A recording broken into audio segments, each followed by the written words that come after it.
Guys, ayan, magandang tanghali. Nandito tayo sa kusina. Ako ay nagluluto ng adobo.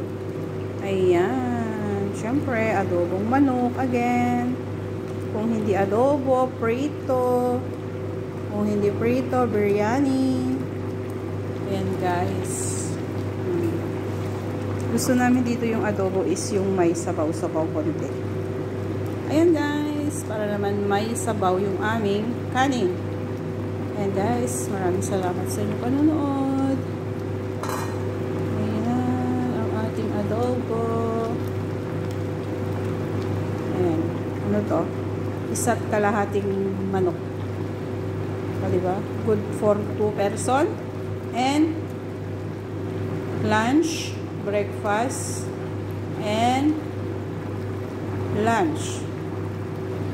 Kasi minsan nag-breakfast kami, or nagdi-dinner kami, minsan hindi. Pero hindi na talaga kami nagdi-dinner. Umaga na lang talaga at tanghali. Ayan guys, ang aming ulam ni Supin. Adobo.